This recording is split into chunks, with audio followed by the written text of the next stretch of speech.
Let me call the hearing to order. The committee meets this morning to examine the process and implications of transitioning all the United States and coalition forces from Afghanistan by mid-September. Helping us better understand these challenges are two witnesses, Mr. David Helvey, Acting Assistant Secretary of Defense for Indo-Pacific Security Affairs, and Brigadier General Matthew G. Trollinger, Deputy Director, Political and Military Affairs for the Middle East from the J5. And General Trollinger, let me congratulate you on your recent selection for promotion to Major General. Congratulations, sir. I'd like to thank the witnesses for hearing here today to give us a snapshot of what is happening at this time. However, I want to note that I have repeatedly asked, along with the ranking member for General Scott Miller, commander of NATO's Resolute Support Mission, to testify. This committee has not had an open hearing on Afghanistan with DoD officials since 2017, and the last closed briefing was in December 2019. That is far too long to hear about a mission that involves so many Americans. I understand that General Miller is now very busy with the transition that is underway, but I will continue to press for his appearance at the appropriate time. Last month, President Biden announced the withdrawal of all forces from Afghanistan by September 2021. It must be noted that none of the options available to the President were particularly palatable. He could have left May 1st, as agreed to by the previous administration, or continue to press on with the United States' longest war. It appears that the President concluded that more troops might buy more time and more casualties, but more time would not create a more effective Afghan government. The President's decision, however, should be seen as a transition, not closure, and should not mean an end to our counterterrorism efforts. We must ensure that Afghanistan will not be a source of planning, plotting, or projecting of terrorist attacks around the globe, including particularly against our homeland.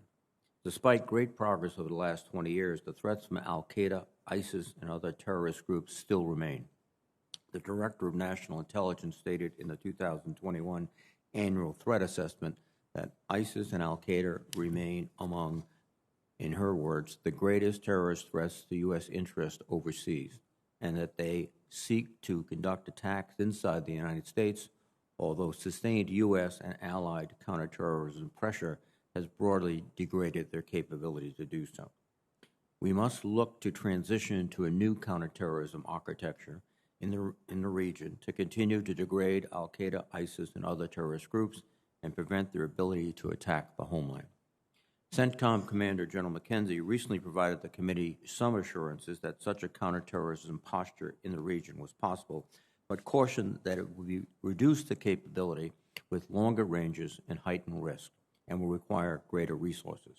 I would be interested in hearing from the witnesses what progress has been made in constructing a follow-on or over-the-horizon posture. Additionally, while the United States and coalition forces will physically transition from the country, international support to the Afghan government, including support to the Afghan security forces, will remain vital to security and stability there. Ultimately, the Afghan government must find a way to govern in a way that earns the confidence of its people, especially beyond the limits of the cities, by providing basic services to include security, education, health care, and justice. It is broadly understood that the Afghan government will struggle to hold the Taliban at bay if international support is withdrawn, and it will be increasingly difficult for the international community to justify continuing to provide such assistance without a functioning Afghan government partner. The difficulty of providing such support to the Afghan security forces is further compounded by the fact that the deal the previous administration negotiated with the Taliban includes the departure of all security personnel, logisticians, and contractors. When the United States transitions from the country, the international presence that is the foundation for security assistance is dramatically reduced, if not entirely removed. I'd like to understand what plans are in place to continue training and assistance to the Afghan forces in light of these factors, and how will we balance that against the need to conduct robust oversight of funding that is provided by the United States and the international community. Lastly, we must do our part to aid those Afghans who have aided us. There are already troubling examples of Taliban plans to target those who have helped the United States, and we must ensure that we have the capacity to bring them to safety. That is why I joined 20 of my colleagues in signing a letter to President Biden this week emphasizing our support for the Special Immigrant Visa, the SIV program for Afghans. I'm particularly grateful to Senator Shaheen for leading this effort. It's an important effort, and she is doing an extraordinary job. I would ask the witnesses to share with the Department what perception the Department sees as its role in such operations, and if any additional authorities might be required in order for DoD to assist the State Department or other agencies leading these efforts. I want to thank you both again for being here this morning, and I look forward to your testimony. Before I turn it to Ranking Member Inhofe, I'd like to remind my colleagues that there will be an informal class-wide briefing which will include an appropriate DIA representative immediately following this session in SVC 217, the Office of Senate Security. Moreover, I would like to remind my colleagues and request their assistance. We will need to gather a quorum in the President's room at the noon vote to vote out the civilian nominations of Michael McCord for Comptroller and Ronald Moultrie for Undersecretary for Intelligence. I ask that everyone try to be helpful so no one has to wait too long. And at that noon vote, if you could assemble and be prepared to do so, I'd appreciate it very much. With that, let me recognize Ranking Member Inhofe. Thank you, Mr. Chairman. First of all, I oppose and have expressed myself several times about the full withdrawal of all troops by September 11th of the year. The fact that the President chose this date, the 20th anniversary of the most horrific terrorist attacks in our nation's history, indicates this was a calendar-based political decision. It was not based on conditions on the ground, which is the strong bipartisan recommendation Congress has given to both the Republicans and Democrats presidents over the last decade. This isn't just my interpretation. An unnamed senior administration official told the Washington Post, quote, "The president has judged that a conditions-based approach is a recipe for staying in Afghanistan forever." Now, I'm troubled by that statement that's been made over and over again, framing the issue, which pretends that there are only two options: unconditional U.S. withdrawal or so-called forever war. And nobody wants to see the United States troops in Afghanistan forever. We understand that. And that's why I supported a third option, maintaining a relatively small troop presence until the conditions outlined in the February 2020 U.S. Taliban agreement are fully implemented. And I will be talking about that with some questions to the witnesses. So under that agreement, the troops were supposed to be withdrawn as the Taliban met us counterterrorism commitments, and when progress was made in the intra-Afghan dialogue. A bipartisan majority of the Senate warned President Trump against doing this 2 years ago. President Trump listened. President Biden did not listen. The precipitous drawdown from Afghanistan carries many risks. First, there's the risk of severe chaos and violence and instability in the Afghanistan as the Taliban uses our withdrawal to escalate its attacks around the country and in Kabul. As we saw after President Obama's withdrawal from Iraq in 2011, terrorists will exploit this instability. 2.5 years after the U.S. troops left Iraq, ISIS captured Mosul. Secondly, the complete withdrawal of U.S. troops will make it much harder and more expensive to effectively support our Afghan security partners. Over the horizon, counterterrorism does not work. General McKenzie, the CENTCOM commander, testified, quote, "The ranges will be greater, the resources will be greater, the risks will all be greater." Third, the U.S. drawdown puts at risk thousands of Afghan, and I think a lot of people realize this. This article that was written in the USA Today makes it very clear, and it's kind of scary, and we'll be talking about that in the questions that I have to ask. So I thank both of you for your testimony, and I look forward to working with you in this endeavor. Thank you, Mr. Chairman. Thank you, Senator Inhofe. And Mr. Helvey, would you begin, please? Good morning, Chairman Reed, Ranking Member Inhofe, and members of this committee. Thank you for the opportunity to provide an update on the withdrawal of the remaining U.S. forces from Afghanistan. I appreciate your and this committee's continued interest in this matter. Following a rigorous review, as you know, the President determined that the best path forward to advance American interests is by ending U.S. military involvement in the war in Afghanistan.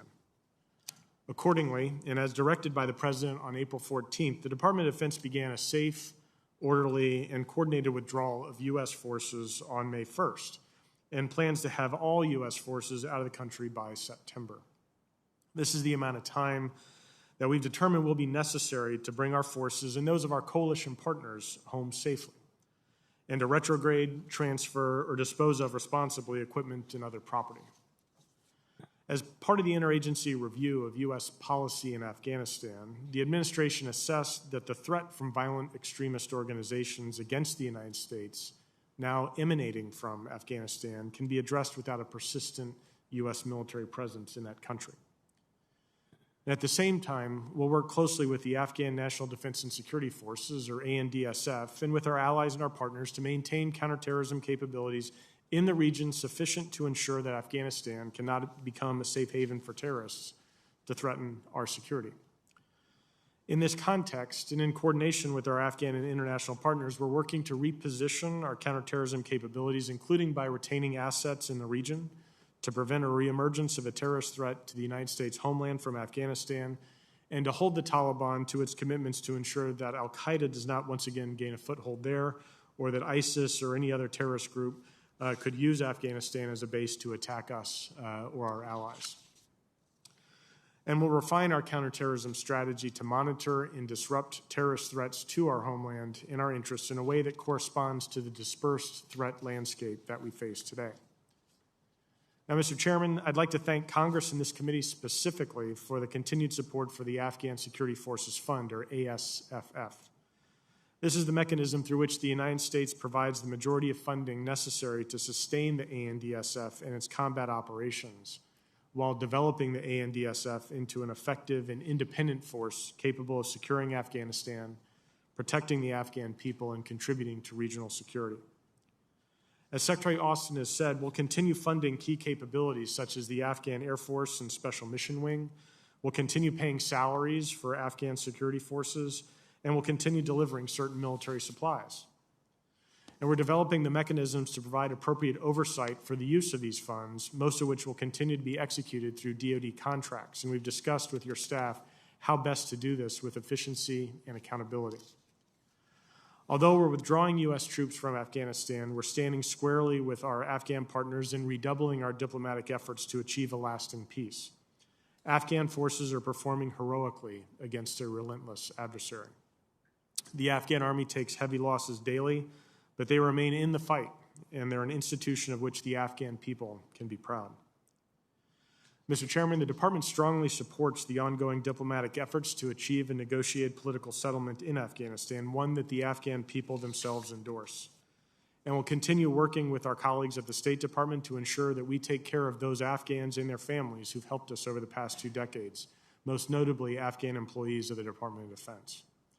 And we'll continue providing sufficient support to the Department of State to maintain the important diplomatic mission that will continue after the Department of Defense's departure.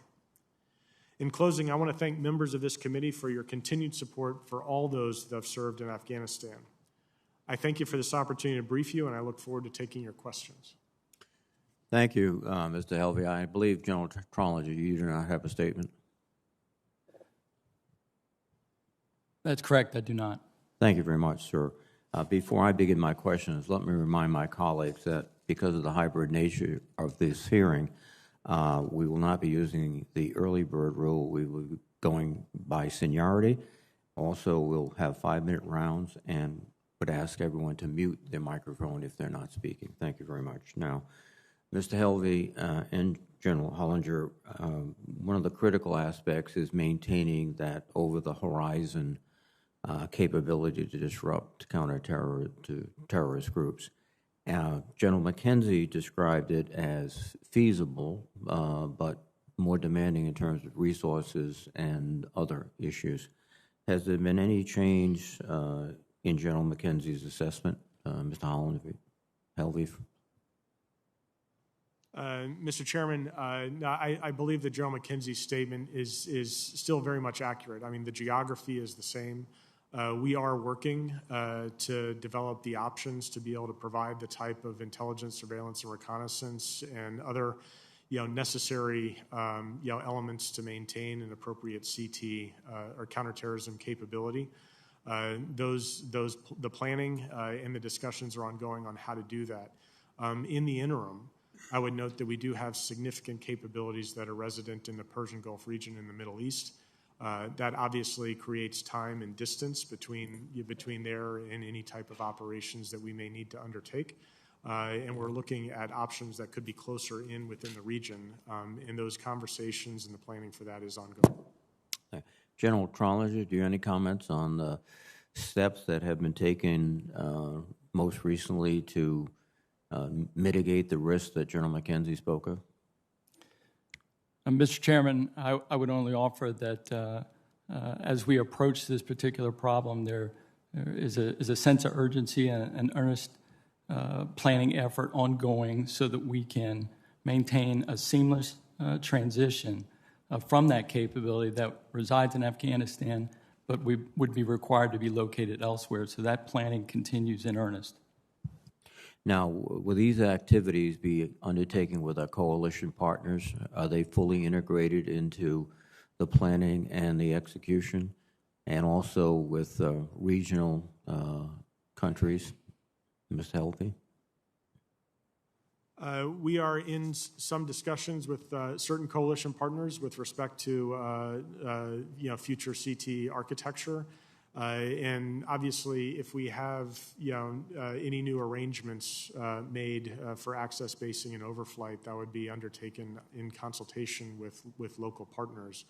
And these are the types of negotiations that are underway now that we're supporting. Our State Department and Intelligence Community colleagues are also playing a role in that. One of the specific articles in the agreement that the Trump administration signed was the removal of all contractors. And yet you indicated in your statement that we will be using contractors to pay, distribute, and overview the distribution of resources. How do we reconcile the appears complete withdrawal of contractors with contractors? Mr. Chairman, I had indicated that it was DoD contracts, which may not necessarily involve DoD contractors on the ground in Afghanistan. So we are looking at ways that we can provide the type of oversight for our security force assistance from an over-the-horizon posture, and we're looking at options that we can continue doing that internally. I think the key things that we're focused on are things like paying Afghan salaries.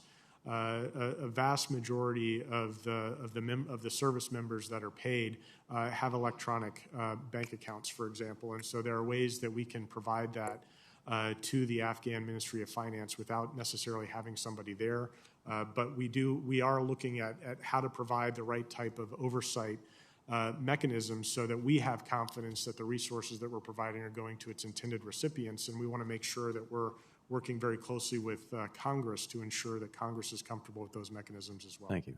General Trollinger, one of my impressions is the key contractors are those mechanics that service their aircraft, those specially trained individuals, and the Afghan, after 20 years, to our chagrin, we have not created a cadre of those type of individuals. How can they effectively maintain aircraft and other fairly sophisticated pieces of equipment?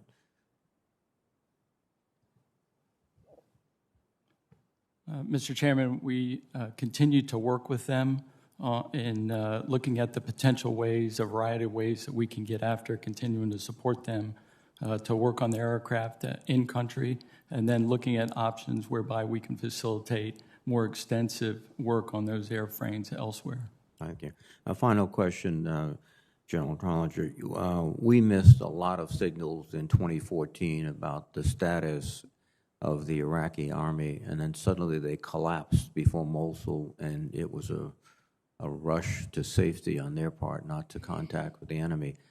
How can we avoid that same situation on the ground in Afghanistan, at least knowing the strength and the fighting capabilities of the force on the ground? Mr. Chairman, as we execute the retrograde, we're going to continue to maintain contact with our ANDSF partners, do what we can from elsewhere, from outside the country, and maintain good situational awareness of their current capabilities and any areas where where they may be challenged and we may be able to help them. Thank you very much. Senator Newell, please. Thank you, Mr. Chairman. I know I sound like a broken record, but I've had two consistent concerns with the action in Afghanistan, and I want to ask you each one a specific question about each of these things. One, of course, being with what was supposed to have been done before we would have a withdrawal, and the other having to do with a concern for our coalition forces and their safety. So on the first one, I think you all are very familiar with the document of February 29th, 2020. That was the U.S. Taliban agreement established a conditions-based approach drawing down troops in Afghanistan. According to this agreement, the Taliban was supposed to take certain steps against terrorist groups and participate in intra-Afghan dialogue on the country's political future. Now, what I'd like to ask each one of you to briefly respond to, in your assessment, what areas has this agreement come to? What's behind us now? What successes have we had? And which conditions have been met and which ones have not been met from that agreement in February 29th of 2020? Let's start with you, Mr. Secretary. Senator, thank you for that question. I would say right up front that the Taliban's compliance with the agreement has been uneven over time. And I think in terms of areas that we have seen a follow-through or success, they did comply with their agreement not to conduct attacks against the U.S. or coalition forces following the signing of the agreement, and that is largely held, with some very minor exceptions. So I think in terms of the attacks against U.S. and coalition forces, they complied with that.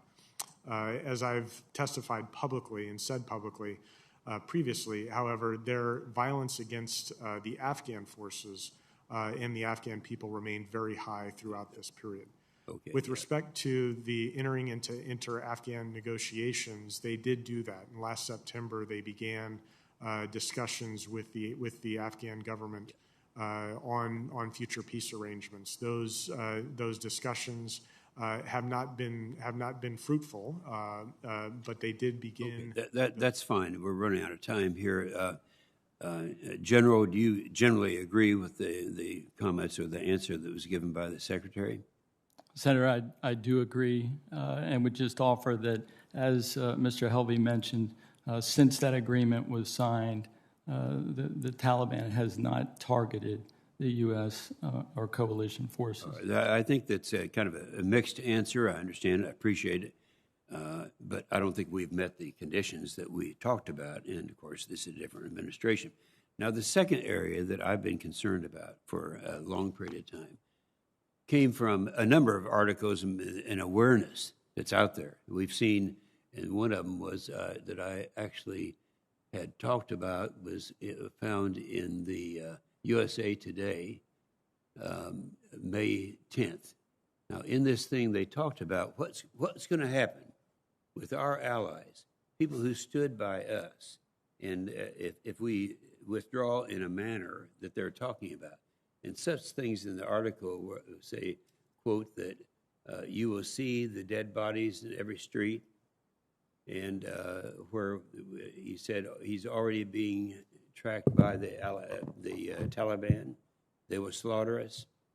They're in a panic right now because there's been such a backlog of these visas.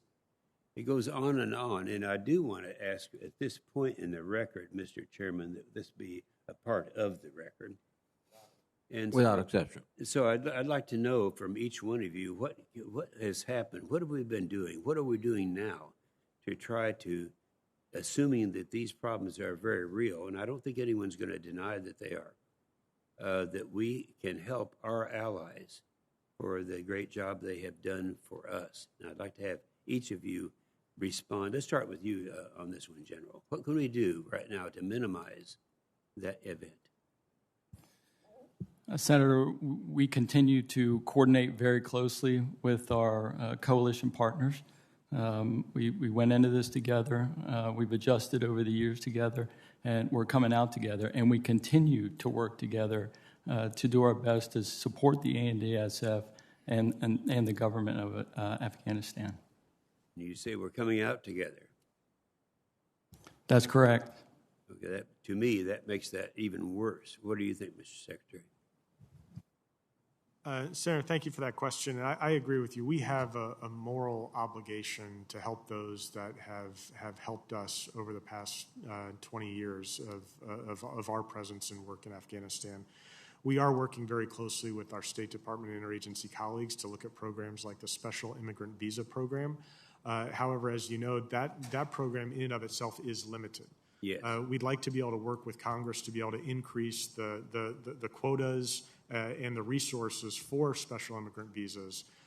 But there are certain categories of our Afghan partners that wouldn't meet the thresholds for special immigrant visas. So we need to look at other tools and other mechanisms to help those that have helped us, whether that's significant public benefit or humanitarian parole or other types of mechanisms that we can use to facilitate this. And we are working within the interagency to be able to identify those and get the proper resources attached to them.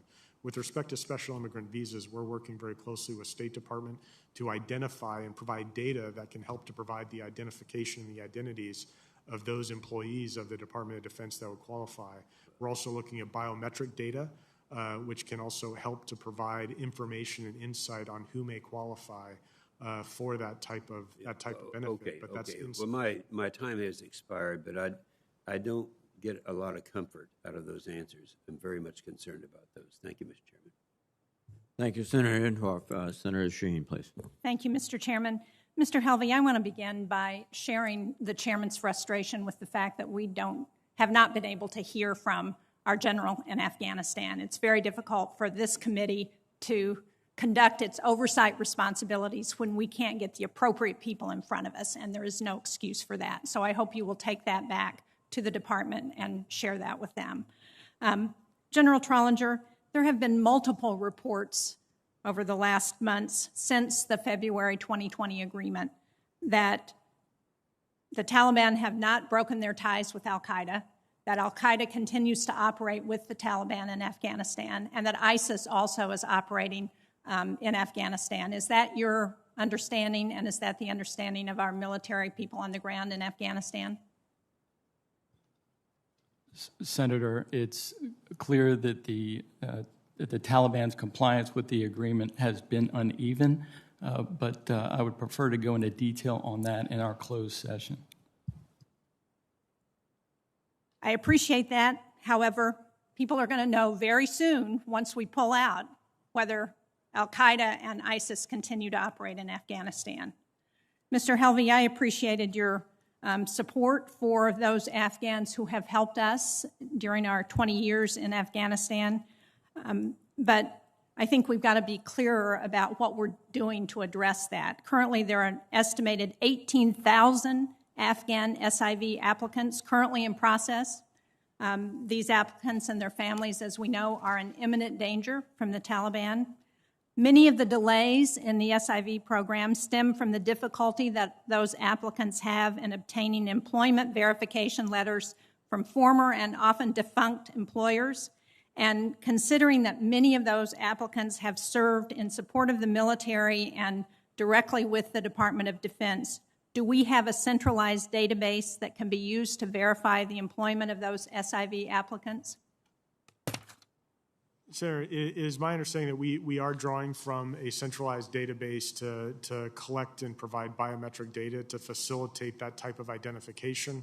I don't have the specific, the scope for how long that biometric data has been collected, so I think there are some gaps in that. But since we began the collection and maintenance of that biometric data, we've been able to use that. There are Afghan individuals that have supported us prior to the collection of that biometric data that we're looking to pull other resources of data to provide that type of information to State Department. Can you share with me and with this committee specifically what we're doing with that data? Senator, if I can provide that in writing, just to provide the specifics, that would be great. I appreciate would be happy that. to do that. In fiscal year 2014, NDAA required that the Secretary of Defense designate a senior coordinating official, and I'm quoting, with sufficient expertise, authority, and resources to carry out the duties with regard to the issuance of SIVs.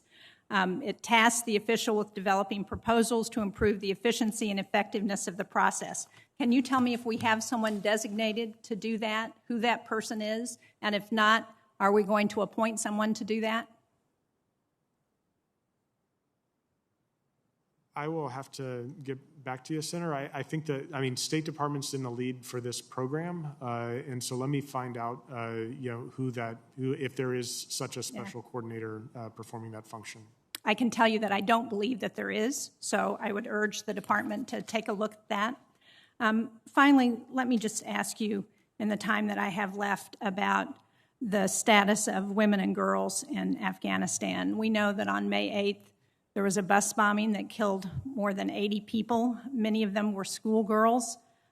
We have seen the violence against women, particularly women in the media and women working in Afghanistan over the last months, and based on what we understand from the Taliban, we expect that to continue once the United States pulls out.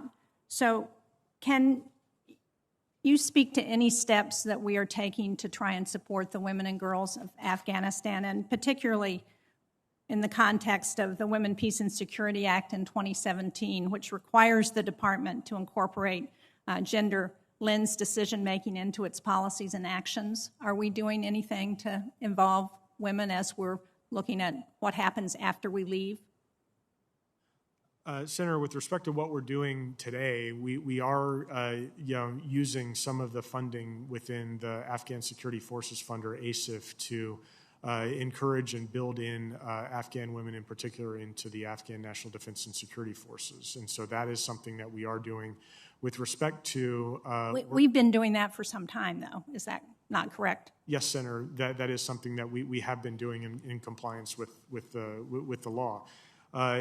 In terms of where we need to go, I agree with you 100%. We want to be able to maintain and see the gains that we've made over the past 20 years preserved. This is something that we're working with our State Department, USAID colleagues, and our coalition partners who are equally interested in this. I think, fundamentally, this is going to have to be something that the Afghan government and the Taliban, if they're able to sit and determine the arrangements for the future of Afghanistan, to figure out how to get to that peaceful outcome and to be able to preserve these gains for all Afghans.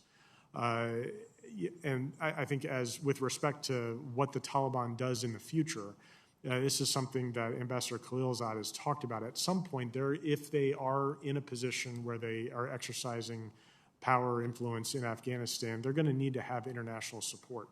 And that does provide a degree of leverage that the international community would have on the Taliban in how it treats the people within the borders. Well, I appreciate that answer, but we'd have had a lot more leverage if we had made the point to the Taliban when we were negotiating a peace agreement before we signed it. Thank you, Mr. Chairman. Thank you, Senator Shaheen. Now let me recognize via WebEx Senator Rounds. Thank you, Mr. Chairman. Gentlemen, first of all, let me thank you both for being here before us today. We most certainly appreciate your Senator, thoughts, we your can't hear comments. you.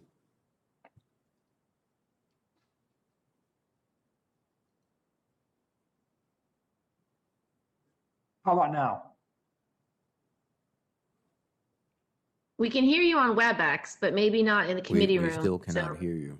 So, Yeah, Mike, we can hear you on WebEx, so staff just has to turn up your volume in the committee room. yeah, I think they need to, you got it now? We can hear you Okay. now. All right, great, yeah, thank you. Thanks, Senator Gillibrand, appreciate that.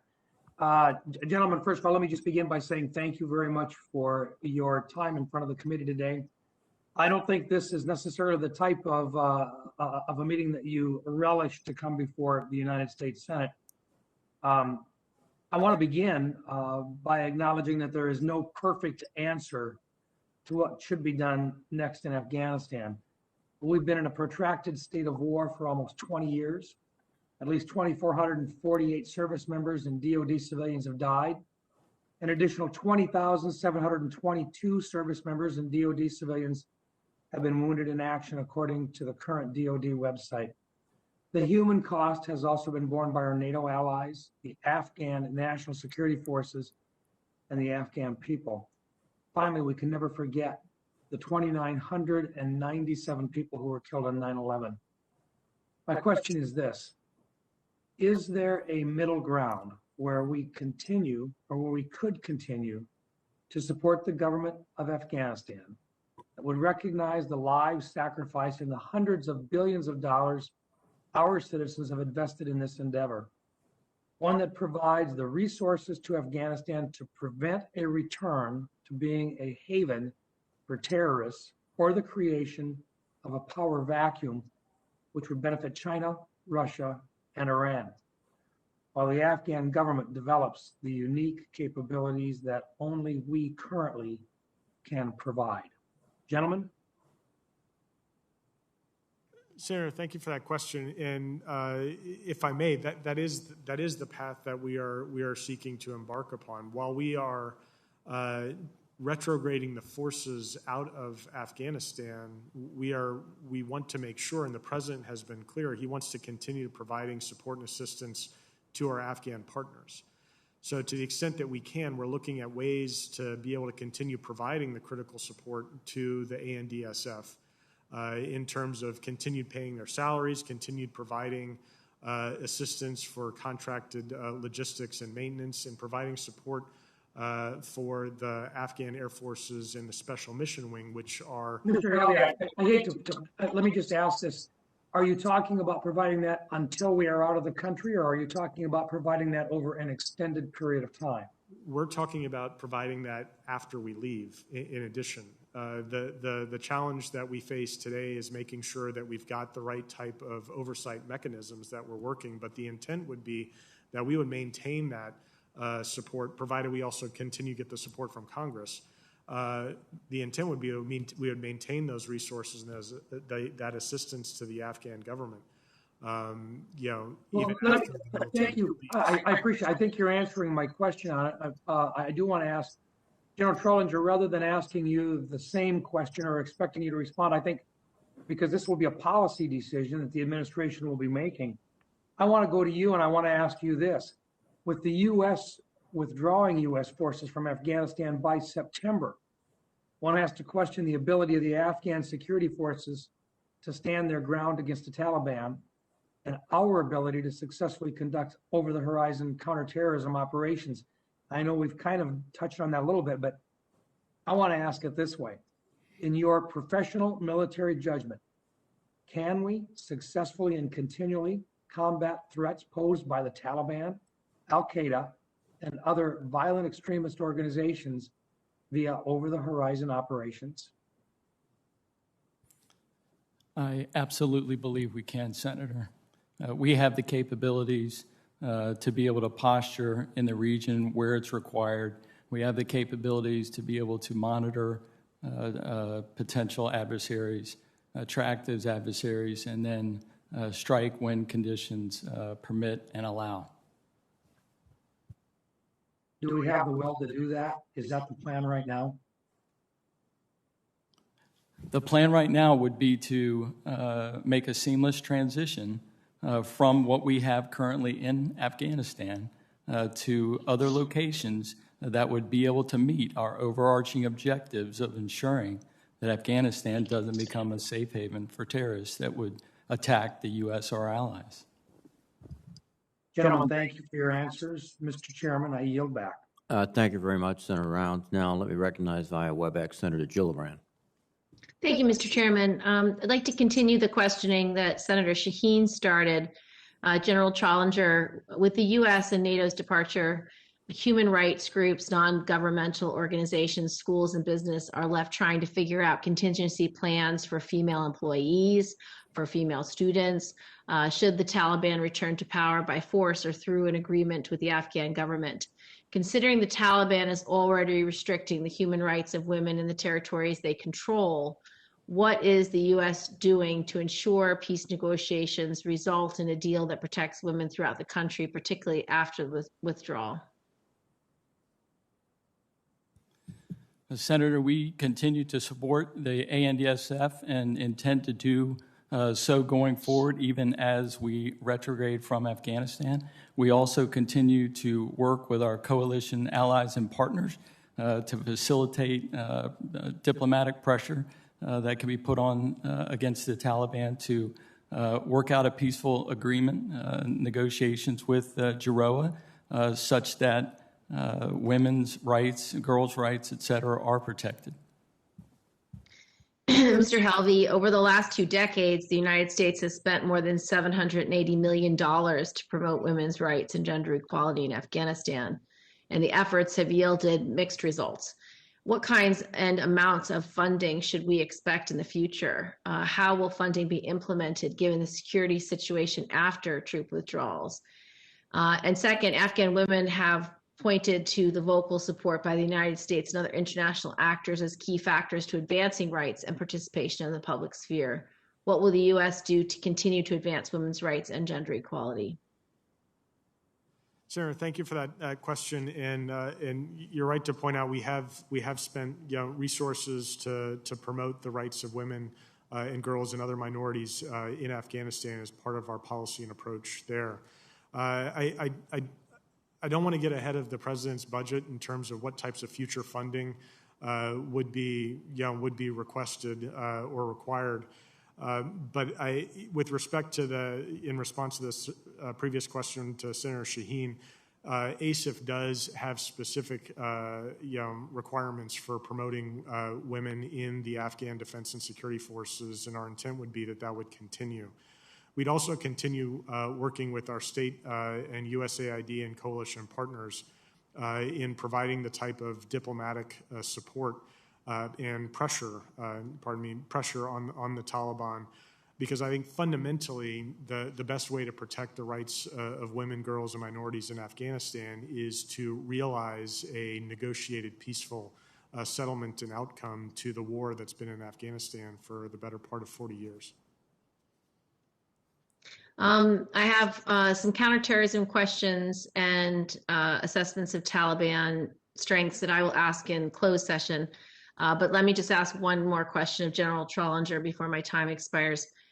What's your assessment of the security of the U.S. Embassy in Kabul? And what is your assessment of how the security situation in Afghanistan after the withdrawal of troops will affect the ability to conduct diplomatic and other operations? I think our diplomatic facilities in Kabul remain secure, and planning is ongoing currently to ensure that remains the case as we continue to conduct our retrograde. And then any diplomatic security presence that remains, we will want to ensure has the appropriate security force to protect our diplomats and their important mission. And then can you please, I know you requested to answer Senator Shaheen's question in closed session, but can you give us your general assessment of the likelihood of Afghanistan falling under Taliban control? And if it does not fall completely, the likelihood of central government only having control of Kabul, and what effect that will have on the Afghan people and our ability to fight terrorism? And perhaps maybe whether a peace or power sharing agreement between the Taliban and the Afghan government could prevent a Taliban takeover. I will acknowledge the range of potential outcomes in the months as we go forward. Everything from a Taliban takeover to ANDSF being successful in defending against the Taliban, and Geroa maintaining its ability to effectively govern, and everything in between. But I will say that the ANDSF is they're a capable force. They have capable ground, air, and special operations forces, and here very recently they've effectively both defended against Taliban attacks as well as gone on the offensive to disrupt Taliban activities. Thank you. Thank you, Mr. Chairman. Thank you, Senator Gillibrand. Now let me recognize Senator Ernst, please. Thank you, Mr. Chair, and thank you, gentlemen, very much for being here today. 20 years ago, of course, our nation's service members deployed to deliver justice to the terrorists who had carried out the deadly and deliberate attacks on our homeland, and thousands of Iowans have proudly served in Afghanistan, risking life and limb. And I am hoping that I can assure the Iowa families and the American people that the threat to our homeland has been reduced, and we have the measures in place to keep this threat at bay. So I know we have talked about our ability to project over the horizon. I understand that. But Mr. Helvey, what is your assessment of our adversaries' ability to plan for and conduct attacks on America from bases in Afghanistan after we have gone? So let's talk about the reverse. What is their ability to plan? Not our ability to respond. What is their ability to plan attacks on us when we have left? Their ability today has been significantly degraded. And that degradation is due in large part to the presence that we've had in that country. With respect to the specifics, I'd prefer to keep those specifics in the closed session. But I can say with confidence that the ability of international terrorist groups to plan, recruit, train, organize, and execute attacks against the United States from Afghanistan has been significantly reduced. Significantly reduced because we are there and we're enabling efforts on the part of the Afghan National Defense and Security Forces, correct? Our presence has had a significant impact on that. I would also add, though, that the nature of the international terrorist threat over the past 20 years has become much more diffuse. So, yeah, as we know, we've got international terrorist groups operating in the Middle East and Africa, northern part of Africa. It's not the nature of the threat has changed over the past 20 years, but the threat emanating from Afghanistan to the United States and our allies has been significantly degraded. And please don't mistake me. I do believe that at some point we have to bring this war to an end. Absolutely, we have to do that. However, not leaving a remnant or a small number of troops within Afghanistan, intelligence officials in Afghanistan, we are leaving a void. And I do worry that while the threat has been diminished, that it will reconstitute in Afghanistan. So just worries there, and I hope that everything goes smoothly and that the impacts to stability are minimal. I do also share the concerns raised by Senator Shaheen and by Senator Gillibrand. And Senator Gillibrand and I went to Afghanistan pre-pandemic, and we were able to visit a number of training facilities where Afghan women were being trained in various secretary and clerical positions, but also as women warriors. And I am very, very concerned about what will happen to them, what will happen to girls that have attended school and are now working in businesses. So I just want to reemphasize that. Senator Shaheen is leading a letter. I am a co-lead to our president asking for those special immigrant visas. It is something that we are very concerned about. Just in the news this morning coming from Iowa, we have an Afghan interpreter in Iowa Falls, and his asylum request has been denied. He just received the letter the other day. So if you can also work with the State Department and just stress to them, as we are stressing to them, how important it is that as we're withdrawing, we're also making sure that we are protecting those who have enabled our forces in Afghanistan. It is extremely important. And it's not just the men that have served as interpreters, but it will also be the women and girls that have stepped up to assist us as well. So I am running out of time. I know this is a very important hearing. You can hear the level of frustration in all of our voices as we're going through this. I do believe that, again, that we need to withdraw our forces. I think that is important, but we need to do it in a smart and meaningful way. And I sincerely hope that this is the right plan, because if not, we will see a significant threat increase to our homeland, to our allies, but most certainly to the people that we are leaving behind. Thank you, Mr. Chair. Thank you, Senator Ernst. Now let me recognize Senator Kane, please. Thank you, Mr. Chair, and thank Ranking Member, and I thank our public servants for their testimony. Every concern expressed by everyone on this committee on this issue is very legitimate. I don't think there's just a completely clear answer, but I just want to state quickly, as I have before, that I support President Biden's decision with respect to the removal of U.S. troops. We have been in Afghanistan. It's the longest war in American history, 20 years come this September. It took us 10 years to find and kill Osama bin Laden, the perpetrator and mastermind of the 9/11 attack. And then for 10 years, we've done our best to build up and train an Afghan security apparatus that was essentially non-existent when we began the war in 2001. The civil war in Afghanistan had degraded the Afghan military and national security forces and police to such a degree that we pretty much had to start from scratch. 20 years in, I think I'm right, although I will certainly accept correction from the experts. The Afghan army is now about 180,000, as by my sort of quick analysis. The Afghan Air Force is 7,000 with hundreds of aircraft. The Afghan National Police is 116,000. All of these security components have been funded, built, carefully trained over these 2 decades by the United States and by other allies. The Taliban is estimated to be at about 55,000 to 85,000. And so the combined Afghan national security apparatus, if I'm correct in this, is over 300,000, and the Taliban, a formidable fighting force, is 55,000 to 85,000. The commitment of these witnesses, and I hope Congress will continue to meet this commitment, is that the United States will continue to provide massive support to our partner and ally Afghanistan, military support, including the payment of salaries of Afghan security forces, diplomatic support, humanitarian support, economic support, but we will remove 3,500 U.S. troops. When President Biden made his announcement in April, at that point, the official count of U.S. troops in Afghanistan was 2,500.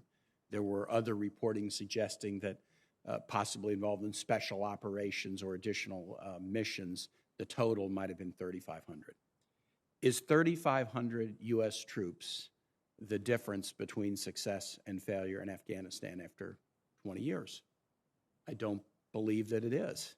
I don't believe the 3,500 U.S. troops, because no one in this committee, as far as I'm aware, is proposing to increase the number of U.S. troops. I don't believe 3,500 U.S. troops after 20 years is the difference between a success or failure in Afghanistan when there's an Afghan national security apparatus of more than 300,000 matched up against a Taliban of 55,000 to 85,000. What is the ingredient that will determine success or failure in Afghanistan going forward? It's the Afghan people. The Afghan people who have experienced a significant increase in life expectancy, who've experienced a significant increase in the education of their young, including the education of young women, a dramatic improvement in public health infrastructure and other elements of civil government.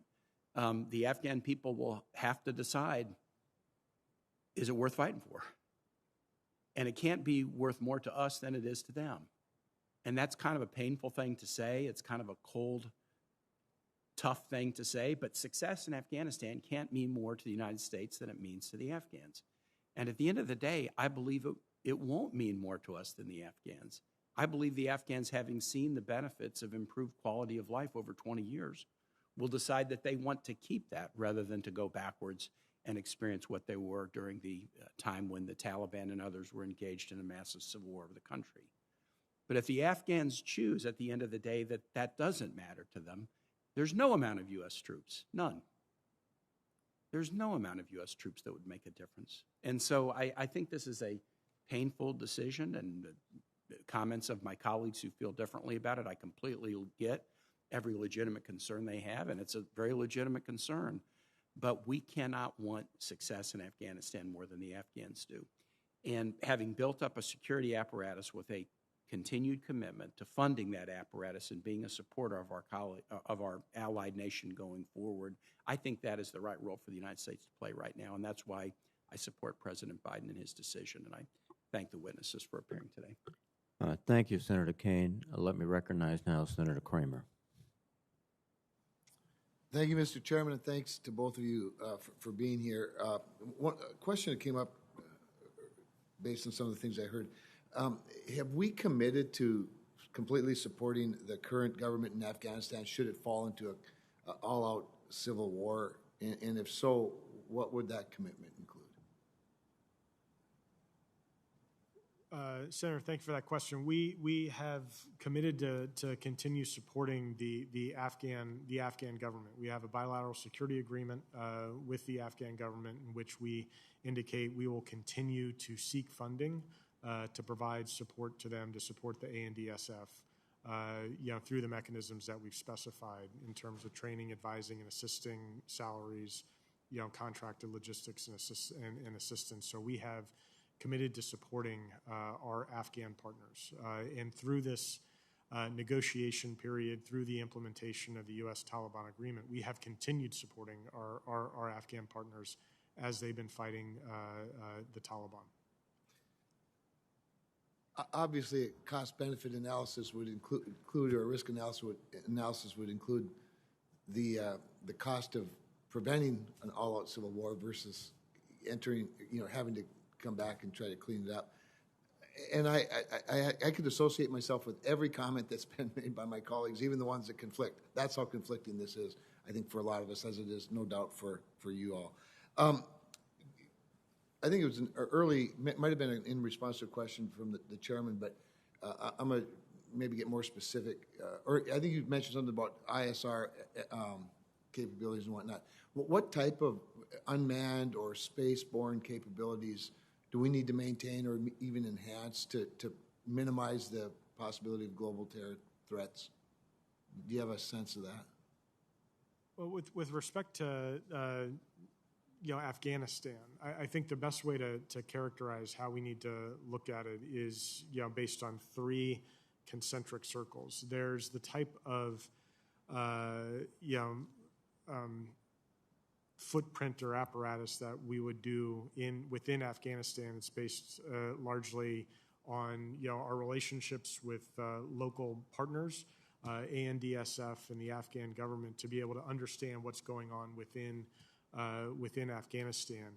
Then there's a regional component to it, which is outside, which, the things that we can't have in Afghanistan, we'd want to be able to maintain, to be able to provide the type of access, basing, and overflight that would allow us to have the type of presence. Then there's kind of like this broader global framework where it includes not only national technical means, but also the types of capabilities that may not be resident within the region, but that we could flow into the region on an as-needed basis. And I would also note that over the past 20 years, we've had a lot of different changes in how we as a government and indeed as a society have been combating international terrorist organizations. You can't get on a commercial aircraft or open a new bank account without understanding how we have changed in ways that help us to better understand and illuminate the types of terrorist threats that would seek to do us and our allies harm. So I think all of these things have to be working in concert in order to be able to maintain the type of broader threat picture, if you will, of the types of terrorist threats that we may need to face. General, maybe you could answer the same question in more specificity as it relates to Afghan or the region regarding assets, whether they be unmanned or space. Is there more we can be doing to shore up this new way of providing some security?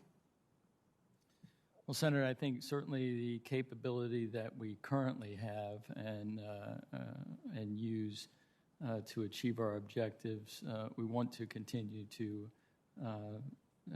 utilize and make the technological advances that we're able to better enable us. But in terms of specificity, I can't offer you that right now. Very good. Thank you both. Thank you, Mr. Chairman. Thank you, Senator Kramer. Now, via WebEx, let me recognize Senator Manchin. Thank you, Mr. Chairman. I want to thank all of you for your service and for being here today. And I want to pre-congratulate. Senator, we're going to have to raise your volume, so if we withhold for a minute. Okay.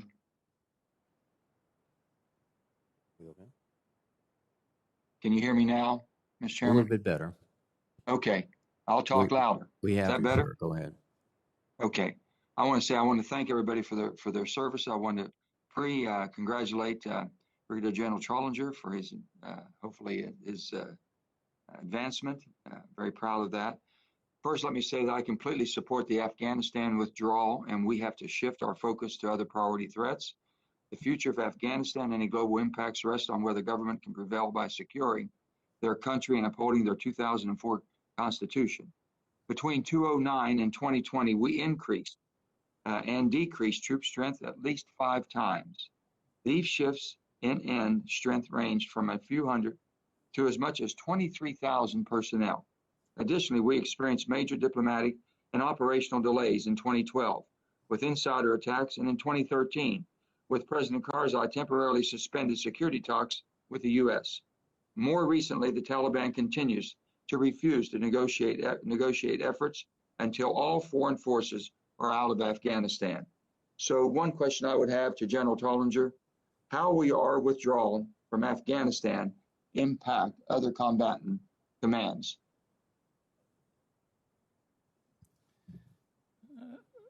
Senator, if I understand your question correctly, it's as we withdraw from Afghanistan, how will that impact other combatant commands? And the only thing I can offer is that it is not in any way adversely impacting others. Thank you. Mr. Helvey, one of my fears about our withdrawal from Afghanistan is that it will become a power vacuum in which terrorist organizations can recruit, train, and operate from.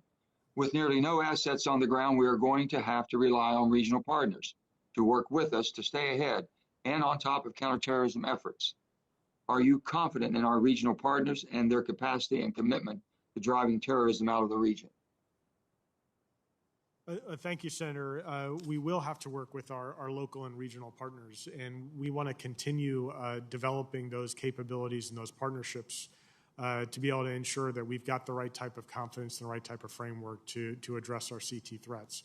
That's one of the things that we as a department, in concert with our interagency colleagues, are doing today, is to make sure that we've got the right type of arrangements, relationships, and frameworks so that we can ensure that Afghanistan never again becomes a safe haven for terrorism. Could you outline your assessment of Pakistan and specifically the Pakistani Intelligence Service, the ISI, and the role you expect them to play in our future? Pakistan has played an important role in Afghanistan, and they have supported the Afghan peace process. Pakistan, as you know, also has allowed us to have overflight and access to be able to support our military presence in Afghanistan. We will continue our conversations with Pakistan because their support and their contribution to the future of Afghanistan, the future peace in Afghanistan, is going to be critical. Thank you. General Trollinger, the amount of assets that we have accumulated in Afghanistan has to be significant. Specifically, we have provided the Afghan forces with Black Hawk helicopters, A-29 Super Tucano planes, armored vehicles, mine rollers command and control capacity, and large generators. What assets are you planning to leave behind for the Afghan forces? What assets will be withdrawn and what assets will be destroyed?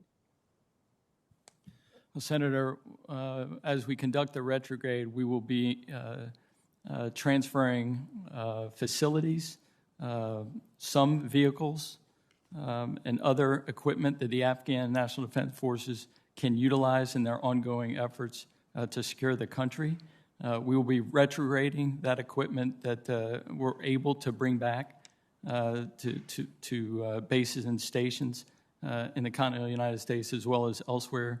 And then we'll be disposing of equipment that essentially is either obsolete, is inoperable, or legally we're not able to transfer to Afghanistan. What I would say is for the assets that you're going to leave with the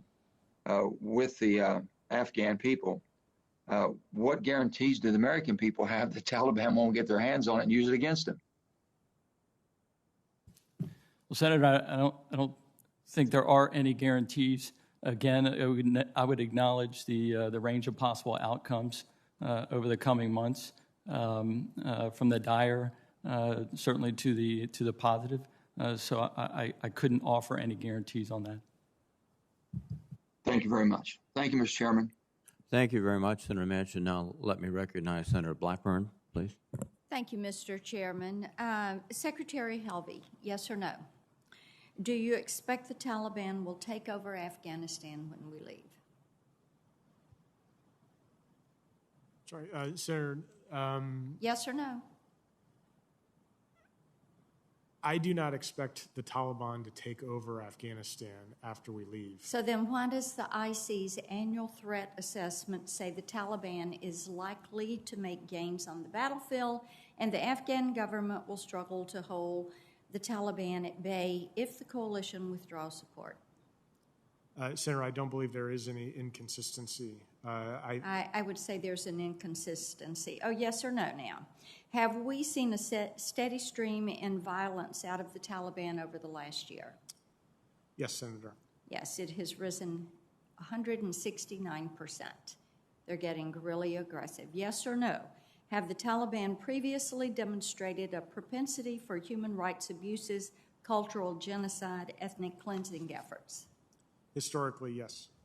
Yes, they have, and we have thousands of undocumented cases, and we know that the U.S. still needs a presence in Afghanistan to resist Iran's malign interest and their plots. And if we fail to recognize the opportunity Afghanistan presents to what the NDS cites as rogue regimes and revision powers, we're kidding ourselves.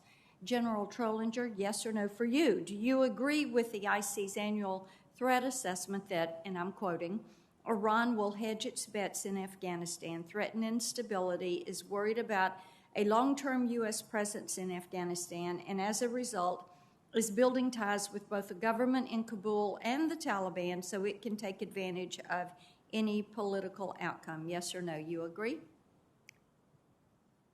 I would agree. Okay, thank you. And to you again, General Trollinger, yes or no? Has Iran provided support to the Taliban at this point in time? Not to my knowledge. Not to your knowledge, okay. As a Middle East subject matter expert on the Joint Staff, do you assess that Iran is intent on taking advantage of a U.S. withdrawal in Afghanistan, and what does that look like? I would assess that they would be opportunists and looking for every opportunity to gain an advantage, a decisive advantage, a slight advantage. Any opportunity they might perceive that they have, they would look to take advantage of that. Do you believe that Iran is prepared both politically and militarily to compete on two fronts? I can't answer that question. Could you answer that in closed session? I could talk to you more about that in closed session. Excellent, thank you. Within 48 hours of the announced Afghanistan withdrawal, the Washington Post wrote, and I'm quoting, Beijing should use its leverage with Pakistan to keep the Taliban true to the February 2020 agreement and encouraging a ceasefire among fighting parties in Afghanistan. China has some incentive to do this, lest Afghanistan become a source of instability, particularly within Xinjiang. So, Secretary Helvey, do you assess China, Iran, or both will inject themselves into the affairs of a post-U.S. occupied Afghanistan, and what form do you see that taking? Senator, I do agree that I think China will become more involved. They are involved in Afghanistan. Do you think Beijing looks at Afghanistan as an investment opportunity? Yes, Senator. They're looking at it primarily for economic purposes, but also they do have concerns about counterterrorism and extremist threats. Rare earth minerals? That would fall within an economic opportunity, yes, Okay, Senator. thank you. Knowing what you know about China's Belt and Road Initiative, specifically their overland routes, are they predicated on access to Central Asia? A significant part of One Belt, One Road does transit through Central Asia and Pakistan. From an exclusively geographic standpoint, if China had unfettered access to Afghanistan, knowing that they share that border, would there be anything standing between them and their land-based BRI route to Tehran? I would have to look into that a little bit more in detail. I'm aware of the investments through Central Asia and Pakistan. There's also maritime routes to Iran as well. But that I would submit that's not the objective of Right. I would China's appreciate getting that in writing because I think it would give them that unfettered access, the ability to build that consistent route. Thank you, Mr. Chairman. Thank you, Senator Blackburn. And now let me recognize Senator King.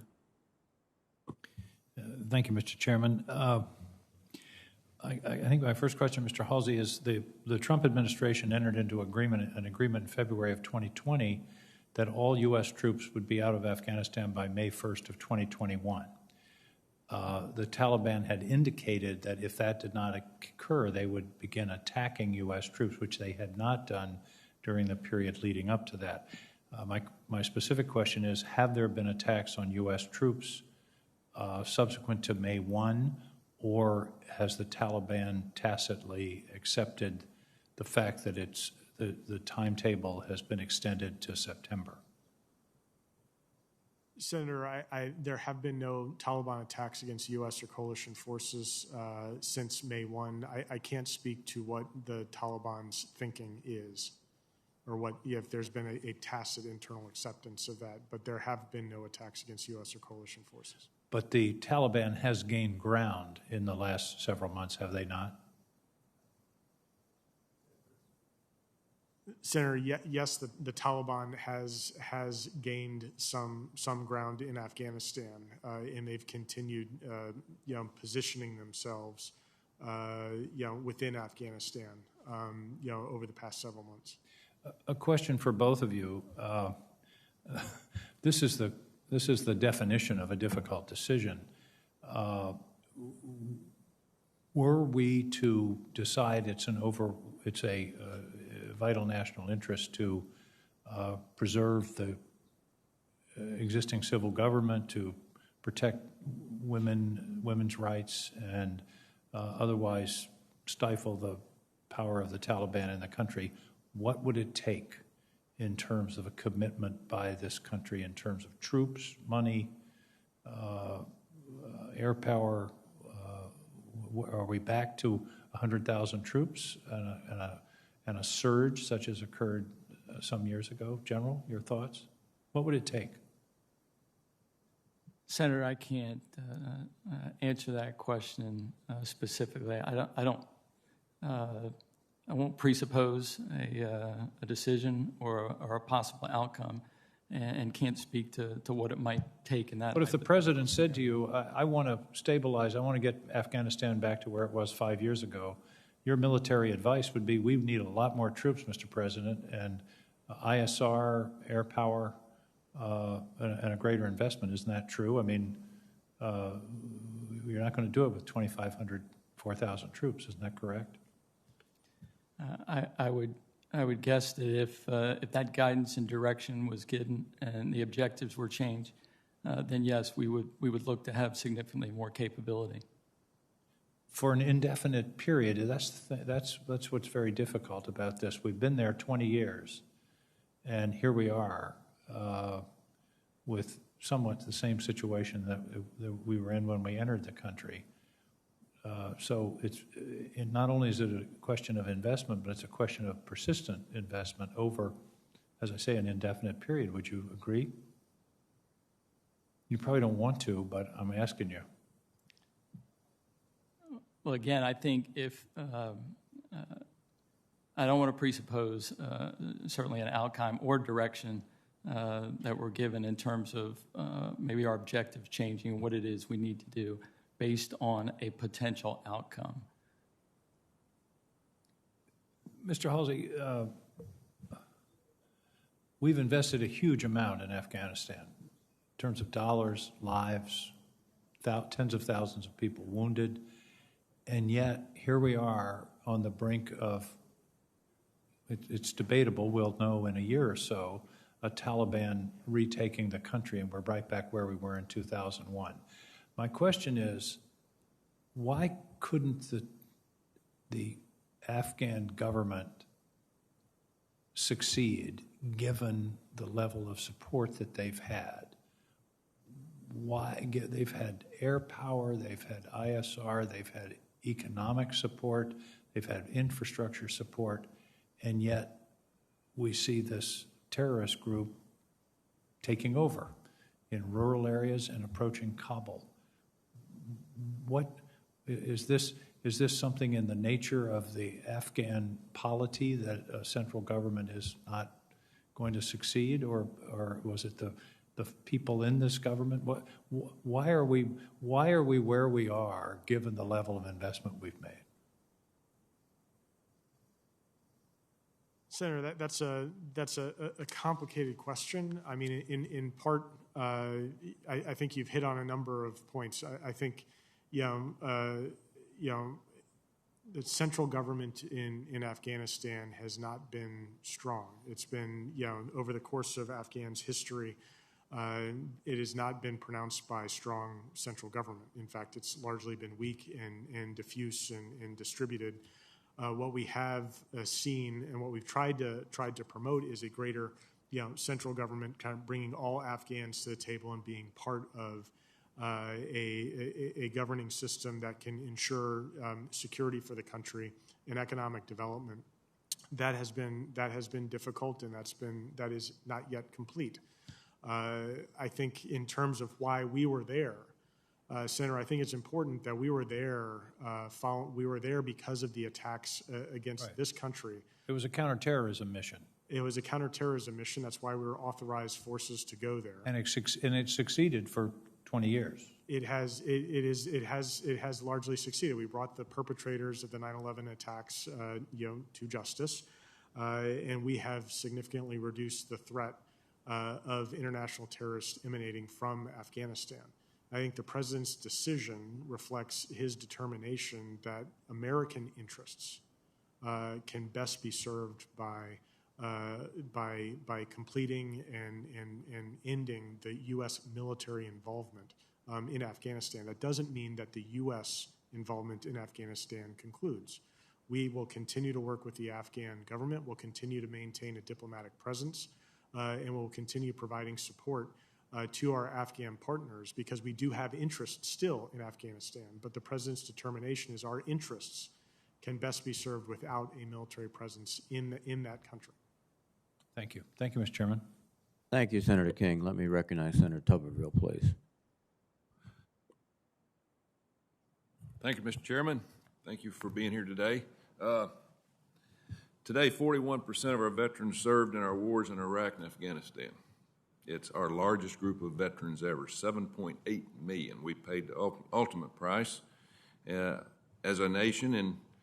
In discussion on withdrawal needs to bear the sacrifice in mind, our Afghan veterans will be listening closely today. General, where will our nearest base be to Afghanistan after we pull out? Where will our nearest base be after we pull out of Afghanistan? After we pull out of Afghanistan, I believe our nearest base would be in the Arabian Gulf region. Yeah, thank you. In your experience, has the U.S. been successful in over-the-horizon counterterrorism efforts in the past? Yeah. You know, I've got, tell my age a little bit, went through Vietnam, 18 years old, they stopped the draft. I didn't go, had a lot of buddies that went, some didn't come back. One of my worst memories is that helicopter over our embassy when we're pulling out. And we left behind millions of people that supported us, and a lot of them were slaughtered. I hope to heck we don't do this in this one. We did the same thing in Iraq. But sooner or later, we're going to have to understand why we get in these wars. We get them to win them. And our American people deserve to know that we're spending trillions of dollars. Secretary, the U.S. Embassy in Afghanistan is already known as a veritable military bunker. Do you believe that we'll be able to maintain that embassy? Senator, yes, and we are working today with our State Department, U.S. Embassy Kabul, Joint Staff, Central Command, counterparts to determine what specifically the requirements would be to maintain that embassy and how to resource that. That's also something that we're undertaking in concert with our coalition partners as well. Thank you. Thank you, Mr. Chairman. Thank you, Senator Tuberville. Now let me recognize Senator Peters, please. Thank you, Mr. Chairman. And gentlemen, thank you for being here today. Thank you for your testimony. Thank you for your service. Mr. Helvey, I'll just start with a statement because I know you've been asked this question many times here this morning regarding a special immigrant visa program. And I just wanted to add my 2 cents worth. I appreciate your willingness if you've committed to working on that. Clearly, folks who have been helping us over many years and served this country, we have to make sure that they are taken care of in a way that doesn't bring harm to themselves or their families. So I appreciated your commitment that you have already made here and hope that will indeed occur. My question to you first, Mr. Helvey, is the absence of Taliban attacks on U.S. and NATO personnel since May 1st indicates a capacity, it appears, to adhere to the agreements that were made with us. But the peace process is ultimately between the Taliban and the Afghan government. And my question to you is, how do we remain optimistic when over 400 pro-government forces and Afghan civilians were killed just in the first 2 weeks of May? Senator, I wouldn't say that I'm optimistic. I would say that work still remains to be done and that the best future for Afghanistan will arrive through a negotiated peace settlement, and that's something that we as a department and as a government are continuing and committed to supporting. This is a critically important work, but fundamentally the best path to a safe, secure, and more prosperous future in Afghanistan is going to be the Afghan people themselves sitting down and determining their future. Indeed, a challenge that awaits, a significant one going forward. General, the Joint Doctrine of Stability lists 4 fundamentals of stabilization, which I'm sure you're very, very familiar with: unity of effort, conflict transformation, and host nation ownership and capacity. By the measure of the Joint Doctrine for Stability, is Afghanistan clearly or currently stable? And if not, how would that relate to these 4 fundamentals of stabilization? Senator, I think that Afghanistan is clearly very challenged right now in those different areas, given that the pressure that the Taliban are exerting in different areas of the country, and the challenges that the government of Afghanistan and the Taliban face with their efforts to get after a negotiated peace settlement. Mr. Helvey, in addition to funding capabilities and paying salary, will the Department of Defense continue institutional capacity building, such as the Military of Defense Advisor Program going forward? Senator, I think those capabilities or those programs will have to be adjusted. I think the principal vehicles that we're going to be looking to support is the salaries, support for the Afghan Air Force and Special Mission Wing, and then the logistics and supply. Now, how we do that type of training and mentoring, can be adjusted. So we're looking at different mechanisms and ways to be able to do that. Some of that can be done over the horizon. We would also look to maintain some type of security cooperation, presence, which is typical and traditional through an embassy, that can allow us to maintain those types of connections at the ministry level. Very good. Thank you, Mr. Chairman. Thank you, Senator Peters. Let me recognize Senator Howley, please. Thank you, Mr. Chairman. Thanks to both of the witnesses for being here. Thank you for your service. Mr. Helvey, let me start with you. Can you give me your assessment of whether our withdrawal in Afghanistan will allow the department to focus more resources and attention on our pacing theater, the Indo-Pacific, and China in particular? I think the intent would be that, yes, as we withdraw our forces and reduce our commitment in Afghanistan while maintaining the ability to monitor Afghanistan for counter-terrorist threats, that resources that we would be able to accrue, we would be able to distribute to our other areas, including Indo-Pacific, where we face the pacing challenge. And I assume, just on that point, that when you talk about distributing resources elsewhere, I assume that PACOM and the China challenge in particular would be at the top of the list in terms of receiving any resources that were freed up. Is that fair to say? Senator, I can't speak for the Secretary's decision on that, but I know he's spoken about looking to redistribute resources to our pacing challenge. Very good. General McKenzie said last month, Mr. Helvey, that he's concerned about the ability of the Afghan military to hold on after we leave. That's a quote from him, knowing that if the Afghan military collapses, the Afghan government probably would too. So with that in mind, is the department currently developing plans for achieving our counterterrorism objectives should the Afghan government collapse? Senator, yes, we are. We're looking at developing mechanisms or plans for doing over-the-horizon counterterrorism capabilities, but also we are looking at ways of providing continued support and assistance to our Afghan partners even after we conclude our retrograde plan. Let me ask you about some of the partners. Is the department considering reconstituting the Northern Alliance or finding other ways to work with local partners there in Afghanistan to achieve our CT objectives? Senator, our principal focus is working with the government in Kabul, and how we would do that. Those plans are still being developed, and I'd be happy to talk in a little bit more detail in the closed session. Fair enough.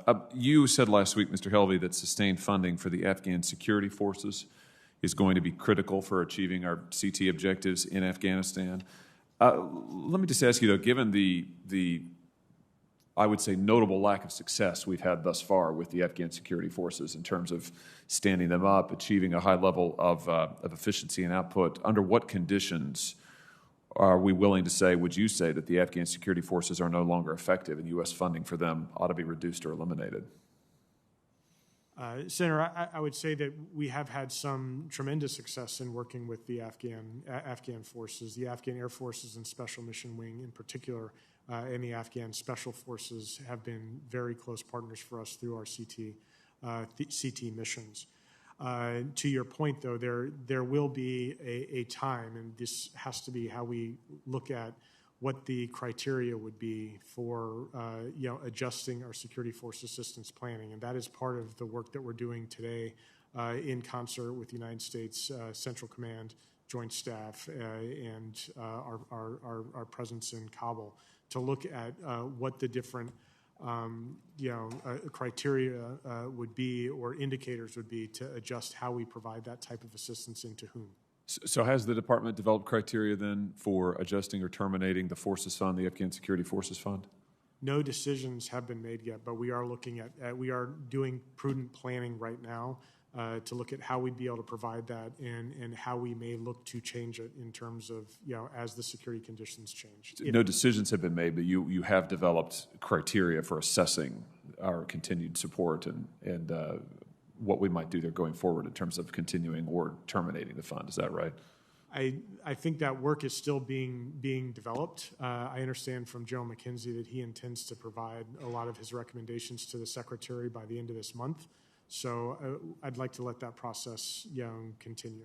I'm asking because we spend to the tune of $4 billion a year on this objective. That's not an insignificant chunk of change. That's, in fact, about what we spend each year on the Pacific Deterrence Initiative, if I'm not mistaken. Has the department done an analysis of whether we can achieve our counterterrorism objectives in Afghanistan if the Afghan security forces are no longer viable, if they collapse?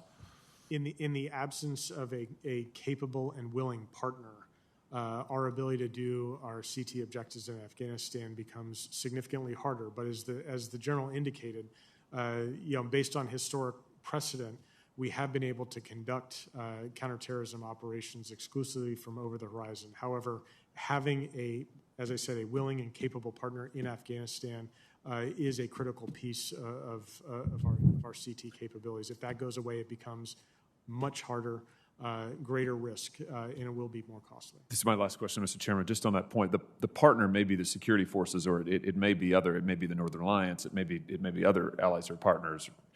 Maybe not allies, partners in country, though, right? I mean, it doesn't have to be the security forces. Is that right? History would indicate it doesn't have to be the security forces. Thank you, Mr. Chairman. Thank you, Senator Hawley. Senator Blumenthal, please. Thanks, Mr. Chairman. Thank you both for your service and your testimony here today. Mr. Helvey, in your answer to the ranking member's question concerning the Special Immigrant Visa Program, you made mention of the need for legislative changes to the program. I think we're very unified on this committee in our resolve that we provide this access to people who have put their lives and their families seriously at risk. And I am wondering what legislative changes you have in mind that you would recommend we do, and would you be willing to provide this committee with a specific proposal for those changes that you envision? Senator, it's my understanding that the National Defense Authorization Act has historically been the vehicle through which we've received additional quotas or increased numbers for those that could participate in the Special Immigrant Visa Program. Well, that's right. They have numbers, but I understood your answer to be including also proposals for reforming perhaps the criteria, the procedure, or other aspects of it. My statement, Senator, was speaking specifically to the numbers and the resources that are necessary to be able to execute the Special Immigrant Visa Program. So you would recommend more resources? Yes, Senator. There's a resource requirement.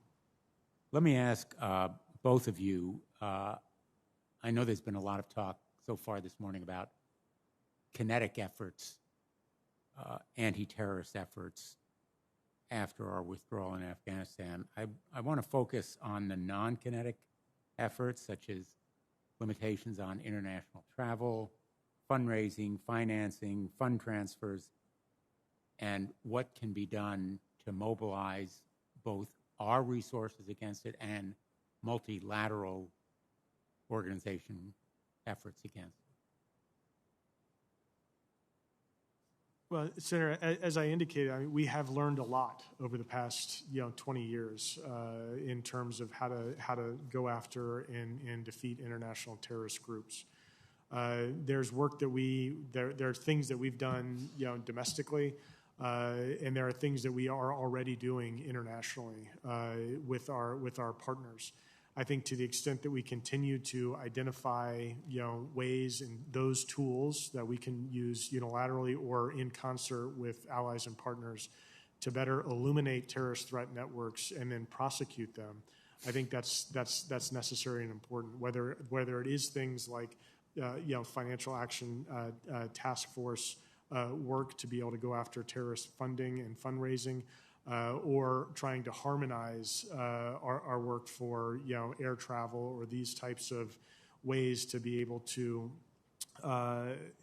close any vulnerabilities that we may have in identifying potential terrorists and preventing them from being able to travel, fundraise, recruit, train, plan, and execute operations against us. How well are our allies doing in cooperating with us in trying to stop the transfer of money, the financing?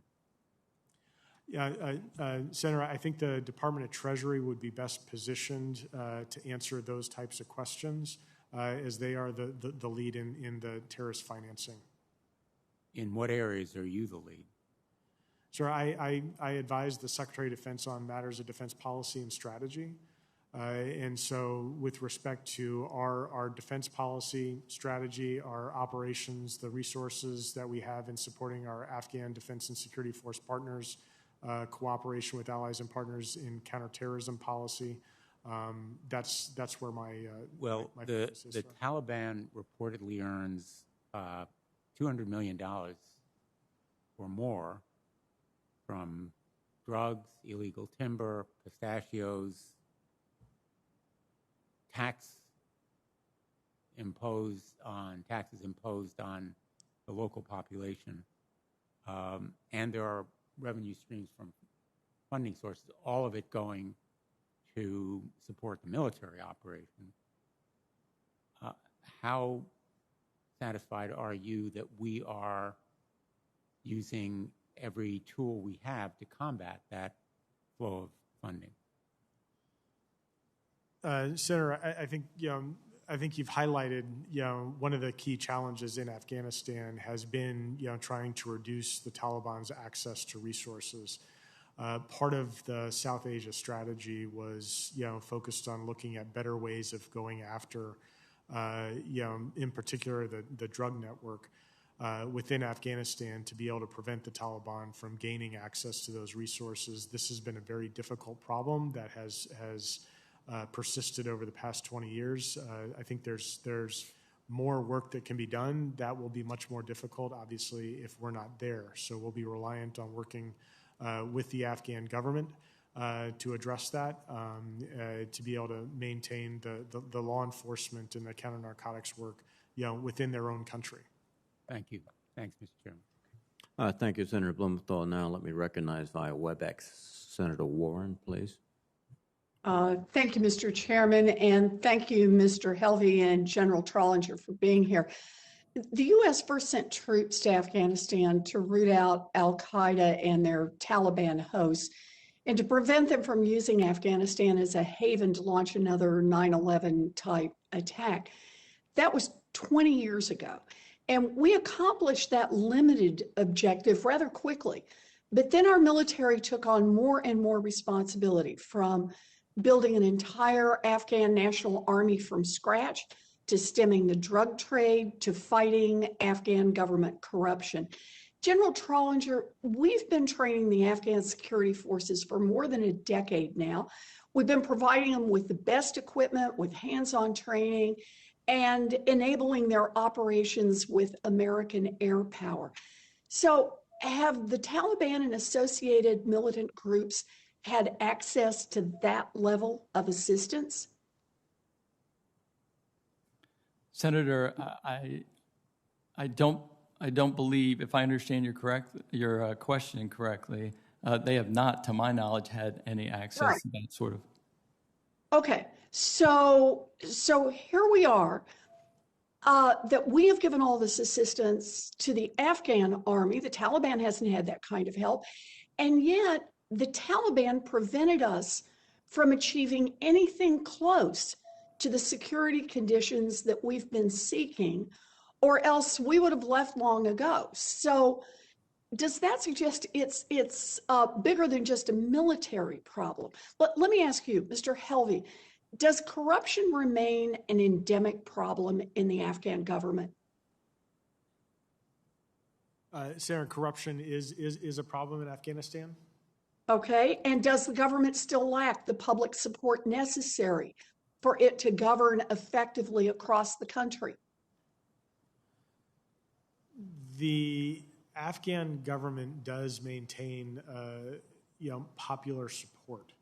I think that support, though, is not evenly distributed across the country. I take it the answer to the question, does it have public support necessary for it to govern effectively across the country?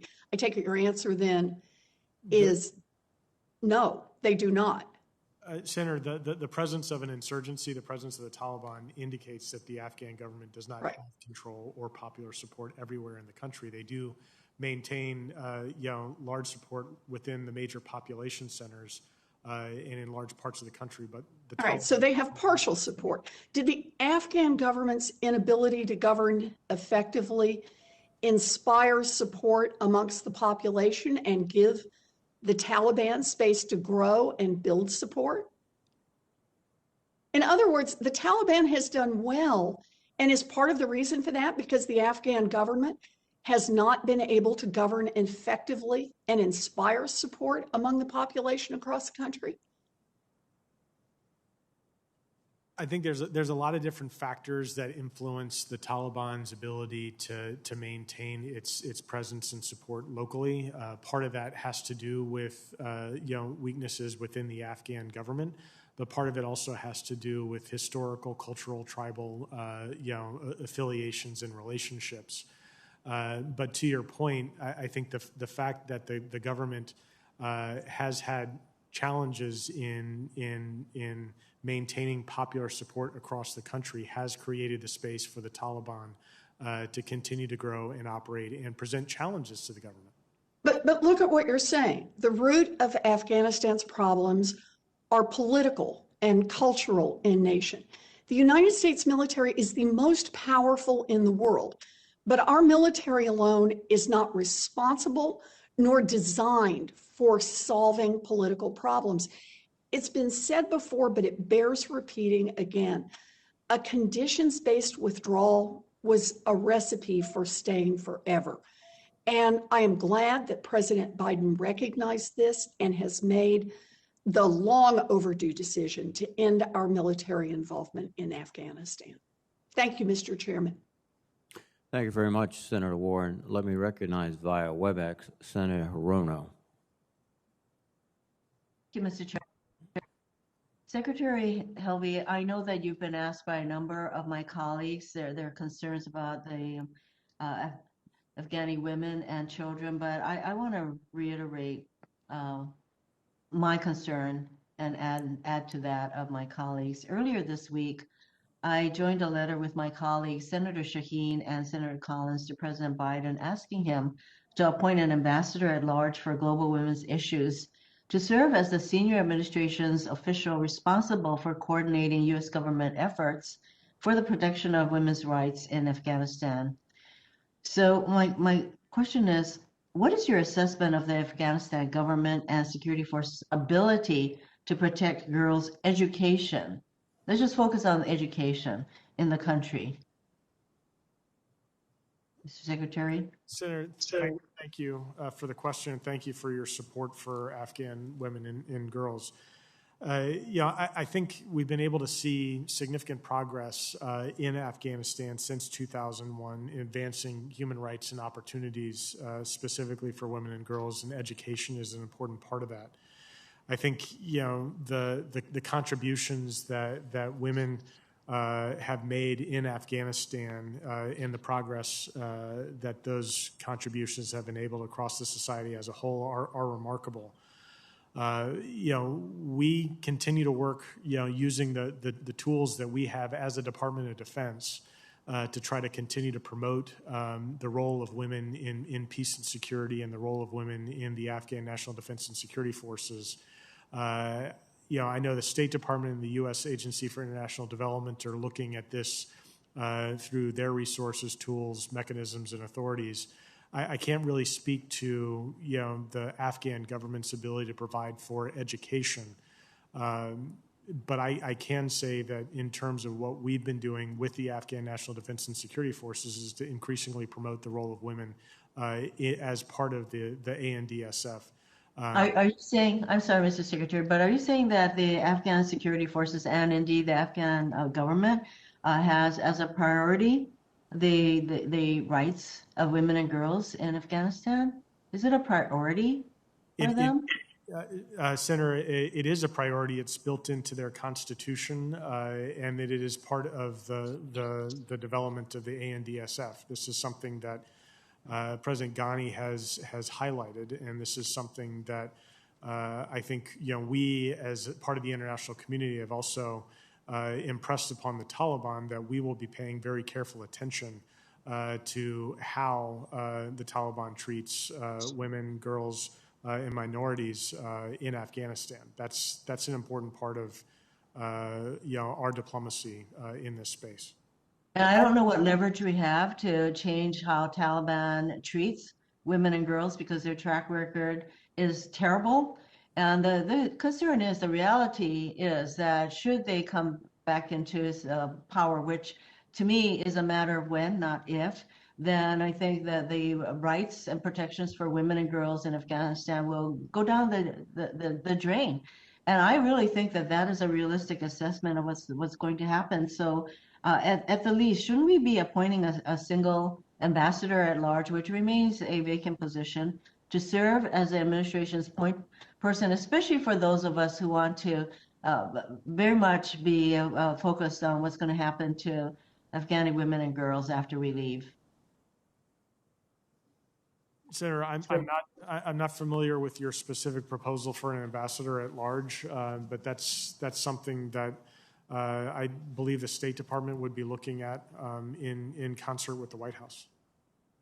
So my colleague, Senator Warren, talked about what is actually happening in Afghanistan and what the future looks like, because you mentioned that tribal chiefs. And the first time I went to Afghanistan was back in 2006, 2007 or so, when at that point we were told that the Afghani security forces were being trained and they were going to be able to take care of the security needs, et cetera, of their country. And as Senator Warren pointed out, no, it remains not so. And so Afghanistan historically has never had a central government. You have all these tribal chiefs who are not about to listen to whatever is emanating from the central government, because that would mean they would be giving up their powers. So, the political and cultural aspects of Afghanistan is something that I don't think our country really appreciated or understood very well. And so these are issues that arise anytime we go into a foreign country where we do not necessarily assess accurately the cultural and political dynamics going on in that country. And we certainly can't swoop in and try to make change that can be sustained militarily. And I'm saying the military, I'm sure, did its best, but here we are. So I don't know if my time is up, Mr. Chairman. Yes, it is, Senator. We're I trying can't see to move. Okay, thank you. Thank you very much, Senator Rono. Let me recognize Senator Sullivan. Thank you, Mr. Chairman. Gentlemen, thank you for your testimony here on it's a really difficult topic, but I think the bottom line is that as this is being planned out, we need to plan for the worst case scenario. And I think the worst case scenario, from my perspective, reading the intel, it doesn't seem like it's even an unlikely scenario, is that the government collapses and the Taliban or some rump group related could be in charge, or that we see a civil war within the next several months. Would you agree that's the worst case scenario right now? And how likely do you think that is? General, what do you think? I acknowledge the range of possible outcomes to include that one that you've just described. Mr. Havley? Senator, I would be happy to discuss in a little bit more detail in the classified setting intelligence assessments, but I think you've described a range of outcomes as the General indicated that we're looking at. So it seems to me, let's assume a worst case scenario, civil war or Taliban or, God forbid, Al-Qaeda in charge again of that country, a terrorist potential safe haven. So, General, how far along are we on kind of I know it's already been discussed, but a CT presence capability? Because I think everybody here agrees having this country, Afghanistan, as a safe haven for major violent extremist organizations, particularly Al-Qaeda or ISIS or the Taliban, is not in the interest of the United States at all. So how far along are we on dealing with the capability to address that, primarily having either an over-horizon CT capability or a CT capability from a neighboring country? Senator, that planning and coordination is ongoing. I can't characterize how far along we are, other than to say that the intent is to maintain seamless capability. What we have currently in Afghanistan is as we transition that to other places in the region to, again, ensure that we're able to meet our overarching objectives of preventing Al-Qaeda or other terrorist organization from flourishing in Afghanistan. So let me turn to another element of given the worst case scenario, and that's, I know it's already been discussed, but I think it's an important one. I want to highlight, Mr. Chairman, a op-ed written by your Senate colleague and mine, Senator Sheldon Whitehouse of Rhode Island, who wrote an opinion piece, as the U.S. withdraws from Afghanistan, what is our plan for the aftermath? Would you like it included in the record? Yes, sir. Without objection. So I'll ask this to both of you. When General McKenzie was testifying here a couple weeks ago, I asked him the question if he thought countries had honor. Does the United States have honor? He said, yes, I would agree with that. And I do think that if we're looking at a worst case scenario, you know, in Vietnam, all told, 123,000 South Vietnamese civilians and military personnel ended up in U.S. custody for processing as refugees. I think if a year or two from now, anybody who cooperated with our military forces in Afghanistan is being hunted down or killed, this will be a horrible thing, of course. And if we have the ability to prevent that, kind of the way we tried to in Vietnam at a big scale, I think it's in the interest of our nation to do that. I think it goes to the honor of our country. These are people who have sacrificed, risked their lives to help us when we were there. And if they're going to be at risk, we should try to do something to help them. General, Mr. Heavily, do you agree with that? And do we have plans to do that at a large scale the way we did in Vietnam? Senator, I do agree. We do have a moral obligation to help those that have helped us over the past 20 years, and we are working intensely with our interagency colleagues to identify those mechanisms and the resources required to provide that type of assistance. We've talked here about the Special Immigrant Visa Program. There are other authorities that we can use with respect to assisting those Afghans that provide significant public benefit or for humanitarian parole purposes. So yes, this is important. This is an important thing that we should do. And if the security conditions deteriorate, and if we're given an order to take other means and other mechanisms, we would have the ability to do that. Thank you, Mr. Chairman. Thank you, sir. Let me now recognize via WebEx Duckworth. Thank you, Mr. Chairman. I want to second Senator Sullivan's last comment.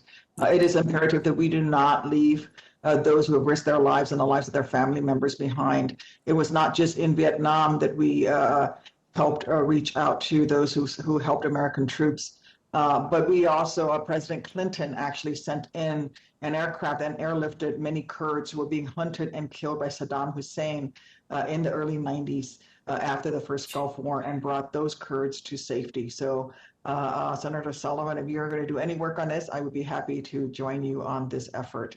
Along those lines, with not leaving folks behind, I do want to bring up a discussion on the matter of utmost importance in Illinois, that is the safe return of my constituent, Mark Frerichs. Mr. Ferrix is an Illinoisan and a Navy veteran. He lived in Kabul for years, working as a civilian contractor before he was kidnapped on January 31st in 2020.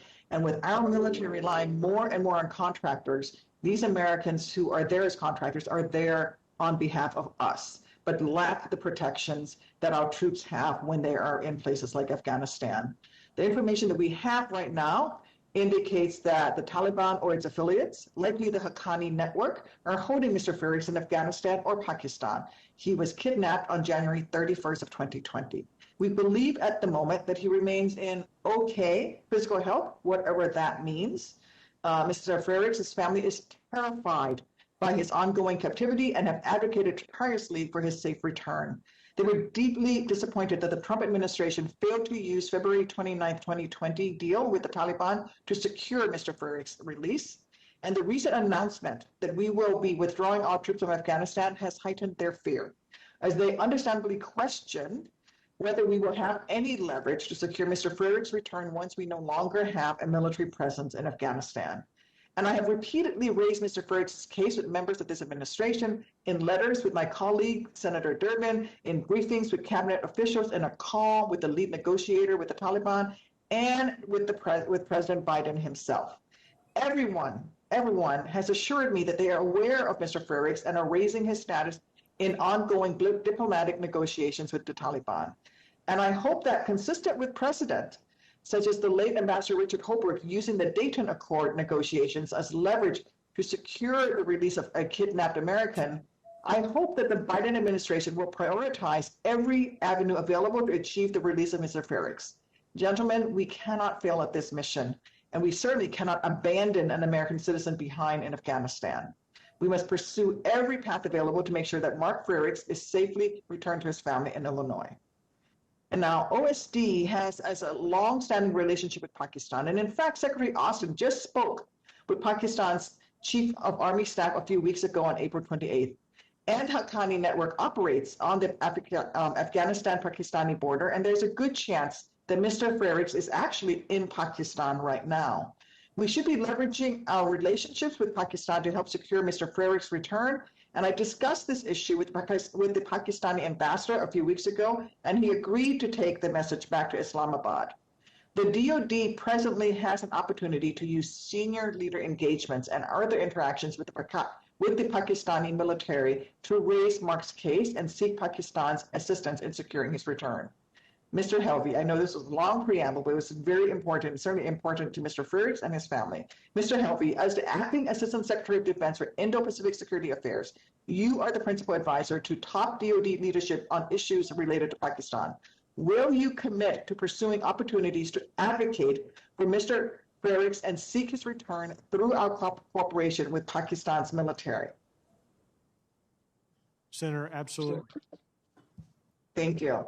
Withdrawing our troops from Afghanistan without securing the safe return of my constituents, Mr. Ferrix, would be an abject failure of the United States government to rescue an American citizen, a Navy veteran, somebody who was there because the DoD decided to use more contractors, and an Illinoisan who served his country, as I said, in uniform. Now is the time to redouble our efforts to make sure that we secure Mr. Ferrix's safe release and bring him home. Thank you so much. I yield back, Mr. Chairman. Thank you very much, Senator Duckworth. Let me now recognize via WebEx Senator Rosen. Thank you, Chair Reed. Appreciate it. Ranking Member Inhofe, this is a really important hearing. Thank you to the witnesses. And I want to start by expressing my gratitude and my respect to the hundreds of thousands of U.S. troops who bravely served in Afghanistan, including members of my own team and the brave men and women of the Nevada National Guard.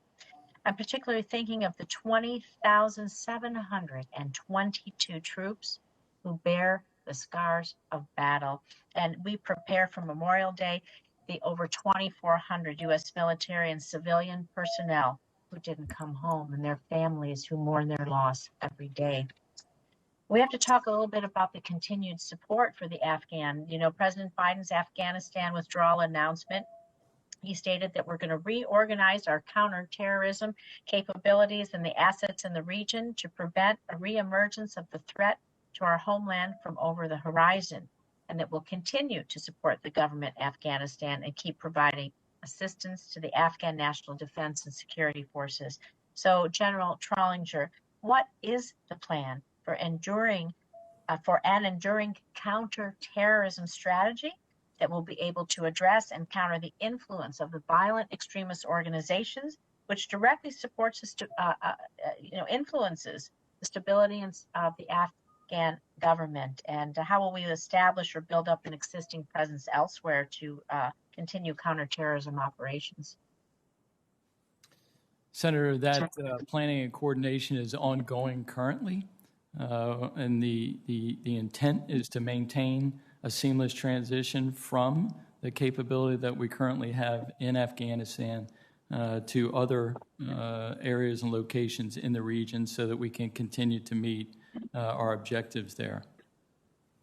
I appreciate that. So, Mr. Helvey, building on that, what will the U.S. assistance to Afghanistan look like after withdrawal? We're talking about looking ahead. Have we established agreements to fly our U.S. air assets from neighboring countries like Tajikistan, Uzbekistan, Turkmenistan, or others to provide the Afghans with the possible air support that they may need?